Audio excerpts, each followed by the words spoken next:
करने ठीक है, का अबे दुबे शांत रहिए। राजेंद्र गुड़ा ने आपको शांति सुना। राजेंद्र गुड़ा, आप बीजेपी के साथ मिल गए हो, इसलिए महिला सुरक्षा की बात कर रहे हैं। देखिए, मैंने 2008 में इनकी माइनॉरिटी की सरकार थी, मैं इतना बुरा और अवसरवादी आदमी था, तो मैं बसपा विधायक दल का नेता था। हम सारे 6 लोगों को इन्होंने बसपा में मर्ज क्यों करवाया, पार्टी ज्वाइन क्यों कराई, नंबर 1। उसके बाद में मैं यदि आदमी ठीक नहीं था, हमने इनको राज्यसभा में, हमने इनको राष्ट्रपति में, हमें इनकी माइनॉरिटी की सरकार को मेजोरिटी में देने के लिए इनकी मदद की, मर्ज हुए और इनको ताकत देने का काम किया प्रदेश में। इनके पास तो बहुमत ही नहीं था। उसके बाद में 2018 में इन्होंने, गहलोत साहब ने राजेंद्र गुड्डा जैसे आदमी को, अवसरवादी आदमी को दोबारा कांग्रेस ज्वाइन करा दी, दोबारा मंत्री बना दिया, दोबारा राज्यसभा में वोट ले लिया, दोबारा राष्ट्रपति में वोट ले लिया। संकट के समय जब इनके पिछले 25 सितंबर को खड़गे साहब और अजय माकन जी इनके पर्यवेक्षक बन के आए थे, तो इनके ज्यादातर मंत्री विधायक आलकमान के सामने खड़े हो गए थे, और आलकमान के जो इनकी दुर्दशा की थी आलकमान की, उसमें राजेंद्र गुड्डा तो फिर भी आपके साथ खड़ा था, आपके आलकमान के साथ। सरकार पर संकट आया तब भी आपके साथ खड़ा था। और जब आपकी माइनॉरिटी की सरकार जिसको मेजॉरिटी दे रहे हैं, आपको राज्यसभा दे रहे हैं। अबे दुबे, आप तो कहते हैं आपकी पार्टी में आंतरिक लोकतंत्र है, राजेंद्र गुड़ा को बर्खास्त करने का मैसेज क्या जाता है अबे दुबे? और जवाब राजेंद्र गुड़ा की बात। देखिए, आंतरिक लोकतंत्र के साथ साथ कांग्रेस पार्टी का संविधान भी है। कांग्रेस पार्टी का संविधान ये कहता है कि आप पार्टी के आंतरिक प्लेटफॉर्म पर पहले चर्चा करिए अगर आपको ग्रीवेंसेस है। पहली बात, एक बात बता दूं, बहुजन समाज पार्टी अब इनको टिकट देने वाली नहीं है। इनको पता है कि इनकी स्थिति इनके क्षेत्र में भी खराब थी, कांग्रेस पार्टी टिकट देने वाली नहीं है।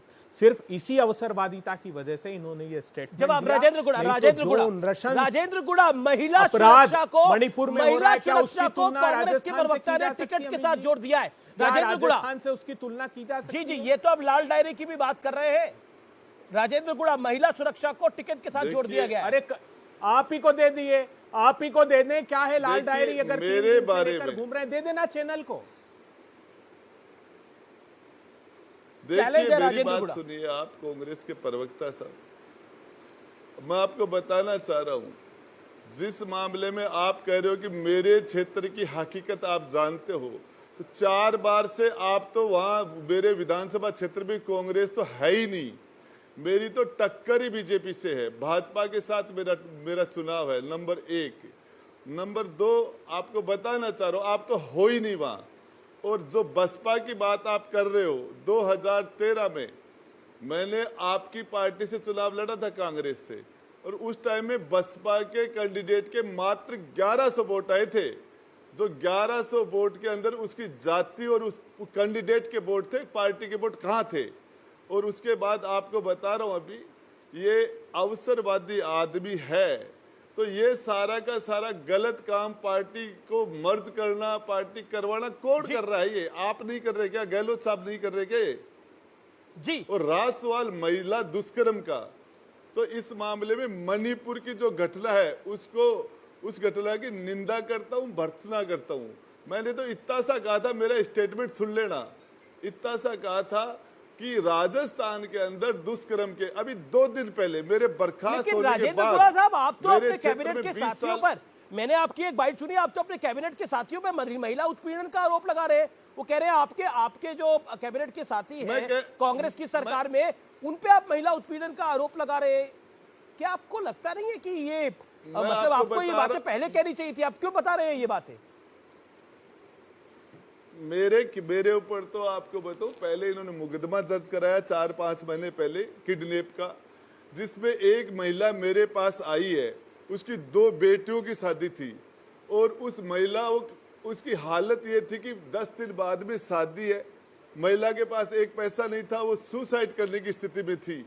मैंने उस महिला को 3,84,000 रुपए मेरी जेब से दिए, उनकी बेटियों की शादी कराई, और जिस व्यक्ति ने उसके पैसे खा गया था उसको समझाया, उससे मेरे खिलाफ मुकदमा करा दिया हमारी सरकार ने। मैं सरकार में मंत्री हूँ, और गहलोत साहब गृह मंत्री भी है, सीएम भी है, उन्होंने मेरे पैर खिलाफ मुकदमा दर्ज कराया और मुझे उस मामले के अंदर मेरे पर प्रेशर बढ़ा के गिरफ्तारी का डर दिखा के पता नहीं क्या क्या हो रहा है यहाँ। मैं तो ये कह रहा हूँ मणिपुर जैसी घटनाएं हमारे रोज हो रही पर है, आप तो रोज हो रही कलीग्स है, पर हमें आप इन पे भी देखना देखिए चाहिए। राजेंद्र गुड़, आप मेरे सवाल को समझिए, मेरा सवाल बहुत सीधा है। आप अपने कलीग्स पर अब कह रहे हैं कि ये जो मंत्री हैं महेश जोशी या फिर शांति धारीवाल, आप महिला उत्पीड़न का उन पे आरोप लगा रहे हैं। अगर ऐसा था तो पहले क्यों नहीं बोले, अब आप क्यों बोल रहे हैं? ये सवाल आप पे खड़ा होगा। मैं तो पहले भी बोलता रहा हूं, मैं तो आपके चैनल के माध्यम से कह रहा हूं, जिम्मेदारी के साथ कांग्रेस के प्रवक्ता बैठे हैं और इसमें राजेंद्र गुड्डा भी शामिल है, बर्खास्त मंत्री।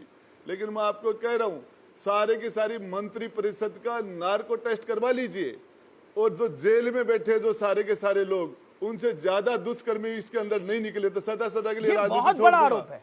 इस सरकार के अंदर ये जो बहुत बड़ा आरोप है अबे करा दुबे। लीजिए। अबे दुबे, ये बहुत बड़ा आरोप है आपकी इनके सरकार सामने के मंत्रियों के ऊपर। जिम्मेदारी से कह रहा हूं, मेरा भी करा लीजिए। राजेंद्र गुड़ा बर्खास्त मंत्री ये बात कह रहे हैं, लेकिन ये सवाल खड़ा होगा कि अब क्यों ये बात कह रहे हैं। ये बात मैंने उनसे पूछी, लेकिन जवाब अबे दुबे। आप कह रहे हैं कि आप घेरेंगे, बीजेपी को घेरेंगे, लेकिन आपकी पूरी सरकार घिरती हुई दिख रही है इस पूरे मामले के अंदर। अब देख लीजिए, खुद पूर्व मंत्री महोदय ने अशोक गहलोत सरकार की निष्पक्षता का बखान खुद किया है आपके शो में, और आपने एक भी सवाल नहीं किया उनसे। आपके न्यूज चैनल की रिपोर्ट है, मंत्री राजेंद्र गुड़ा सहित 3 पर अपहरण और मारपीट का केस दर्ज, जिसका उल्लेख उन्होंने खुद ने किया। इसी के तो ग्रीवेंसेस हैं, इसी की तकलीफ है गिरफ्तार कराओ ना आपको कि वहां निष्पक्षता से चाहे मंत्री भी क्यों ना हो, गिरफ्तार करवाइए। प्रभावी मंत्री भी क्यों ना हो, गहलोत सरकार निष्पक्षता से आप सीएम से कह के मुझे गिरफ्तार करवाई लेना। दूसरी बात रही, अरे साहब, अरे गुड़ा साहब सुन लीजिए ना, यही तकलीफ है आपको। आज आपने सारे देश के सामने ये बोल दिया, ये व्यक्त कर दिया। अरे अगर निष्पक्ष कार्रवाई, देखो लॉ बाइंडिंग नेता हैं अशोक गहलोत, कानून से बंधे हुए, कोई भी हो किसी को बख्शा नहीं जाएगा। और मैं जानता हूं, मैं मीटिंग में मौजूद था, उनके इंस्ट्रक्शंस थे कि किसी भी सूरत में हर अपराध को दर्ज किया जाए। इसलिए जो आप प्रश्न खड़ा कर रहे हैं कि बढ़ नहीं गए, आप मीटिंग में मौजूद थे कैबिनेट की अबे दुबे, गहलोत सरकार ने, इसलिए आपको अपराधी दिखाई दे रहे हैं। ओके मैं राजेंद्र गुड़ा आपका जवाब 10 सेकंड राजेंद्र गुड़ा आपका जवाब। आप कह रहे गिरफ्तार कराओ। देखिए, एक व्यक्ति जनजाति क्षेत्र का, एक एसटी का एक व्यक्ति, और लाइव कह रहा है कि मैं आत्महत्या कर रहा हूं महेश जोशी से दुखी होकर, उससे प्रताड़ित होकर वो आदमी मर जाता है। उसके बाद में महेश जोशी के खिलाफ क्या कार्रवाई होती है? महेश जोशी का बेटा रोहित जोशी, जिसके चक्कर के अंदर एक मुस्लिम लड़की जो आपके दिल्ली, यहाँ उसकी एफआईआर दर्ज नहीं होती है, और उस मुकदमे में जाके दिल्ली में एफआईआर होती है, और उसको किस लेवल का प्रोटेक्शन मिलता है? के साथ बोले इसके साथ जी, हाँ, ये प्रामाणिकता के साथ बोल रहा हूँ कि ये एक व्यक्ति सुसाइड करता है लाइव, ठीक है और कहता है कि मैं राजेंद्र गुड़ा सुसाइड कर रहा हूँ। जी मैं मेरे साथ बीजेपी की सांसद